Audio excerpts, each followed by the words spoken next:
Seydlitz, an illustrious name, yet the second ship to carry that name was... Well, if SMS Seydlitz was lucky, the Admiral Hipper-class Seydlitz was just as unlucky in the other direction. Beginning life as the fourth of 5 ships in the Hipper-class, Seydlitz was, alongside her equally unlucky sister Lutzow. I really hope I pronounced that right, though I seem to have been doing good with my German.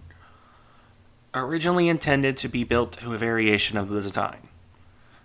Whereas the first 3 ships of the class, Hipper herself alongside Prince Eugen and Blücher, were heavy cruisers armed with 8-inch, 203mm for the metric in the audience, guns and twin turrets. The later 2 ships were half-sisters. The same hull in almost all respects, save for the fact they would have been using triple turrets with 6-inch, 152mm guns. In this regard, Seydlitz was going to be a light cruiser variation on the baseline Hipper design. Which is where I sidestep to say, nothing light about that at all other than the guns. The Admiral Hipper-class, as I'll get into when I cover the name ship, were honestly chronically overweight ships. Ostensibly 10,000 tons, they are perhaps the most treaty-busting of all treaty-busting cruisers built in the 1930s. They displace substantially more.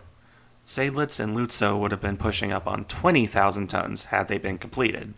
For context, that's heavier than some first-generation dreadnoughts.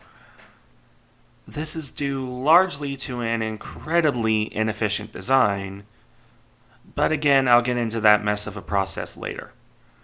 For now, the important thing to note is, if the design was inherently inefficient as a heavy cruiser, imagine for a moment how bad it would have been as a light cruiser. Honestly, quite a bit of waste of space and material to stick 6-inch guns, even 12 of them, on such a large and fat hull. It is, in this regard, not terribly surprising that the Germans would choose, in relatively short order, to swap Seydlitz and Lutzow back to being identical to their sisters. At which point, both are laid down and construction begins. I'll get into Lutzow in her own video, so I'll just briefly state here that she was laid down after Seydlitz, so the 5th of 5, and sold, incomplete, mind you, to the Soviet Union. Seydlitz, meanwhile, would continue building through the late 1930s and into the start of World War II. Launched in early 1939, her construction would face repeated delays as focus shifted more to building U-boats over surface combatants. This is not to say the construction stopped. Her building continued, admittedly slowly, until the summer of 1940, by which point she was 95% complete. Looking at pictures of her sitting at the dockyard, it really is apparent just how close she was to being complete. Even with the focus on U-boats, I have to question why they didn't just finish that last 5%, especially as the longest lead items, like all of her main battery, had already been installed. But, I suppose, questioning the efficiency, or lack thereof, of Nazi Germany has driven many a man mad. At any rate, Seydlitz would sit almost entirely complete for a couple years. By the middle of 1942-ish, with the loss of Bismarck and damage to Tirpitz, some mad genius in command had the absolutely brilliant idea that what Germany needed in the middle of 1942 was to start a crash aircraft carrier building program. Sure, why not? Instead of completing her, they decided to convert Seydlitz to a carrier named Weser. Again, apologies on the German if I messed that up. This process would entail removing all of that built-up superstructure and all of her guns, which ended up as shore batteries on the Atlantic Wall for reference, to plate her over for a flight deck. Even this would have proven to be a remarkably inefficient idea, though. Never completed, Seydlitz Weser would have had a displacement around 17,000 tons with a length of around 708 feet. On this hull, she would have carried an air wing of, wait for it, 20 aircraft, 10 each of navalized Stukas and Messerschmitt fighters. These planes were honestly arguably outdated for their role. The Stukas most certainly were. Those things were getting mulched by Allied fighters by this point. And probably would not have fared well in combat with Allied, or at least American, carrier aircraft. More telling is the fact that a carrier of that size could only carry 20 aircraft, period. Doesn't matter what aircraft they are, she could only carry 20 of them. As a direct comparison, the light cruiser-based Independence class was several thousand tons lighter, around 14,000 tons, and nearly 100 feet shorter, and could carry over 30 aircraft.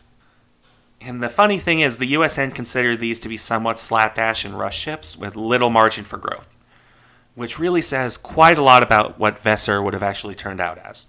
Perhaps more importantly, though, is the fact that Weser would not have had 8 sister ships and the Essex swarm to compensate for her small organic air wing.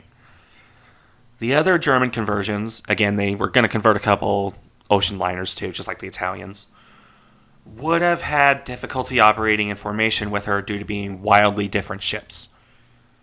Even if Weser had been completed, she would have been an overweight and low-capacity boondoggle of sorts, a one-off that would have had severe difficulty surviving proper combat with enemy carriers. As it sits, though, Seydlitz would never finish conversion, after all of her superstructure was removed, save for her funnel. She would stop conversion in 1943, when saner minds looked at the project and went, "Why are we doing this again instead of building more U-boats?" So, left incomplete once more for her intended role, Seydlitz would be towed towards, again with the German, I think it's pronounced Königsberg, and left there for another 2 years. Come 1945 and the rapidly approaching Red Menace, Seydlitz would be scuttled and left to rot. As the Red Army took the city, the Soviets considered salvaging her wreck to finish Lutzow, by now renamed to, time to butcher Russian, Talinin? Probably did butcher that, but deeming this impractical for multiple reasons, among others, cost, damage to Seydlitz from the scuttling and submersion, the fact that most of the valuable bits, especially her guns, had already been removed for conversion, the Soviets decided to just scrap her. This is where the story of the second Seydlitz comes to an end. In comparison to her much more illustrious forebear, this ship was rather an unfortunate mess. Almost on par with Impero, honestly. Nearly complete for years before being cut down to convert to a poor excuse for a light carrier that would also not be completed. At which point she was set to rot for 2 years before being scuttled and scrapped by the Soviets of all people.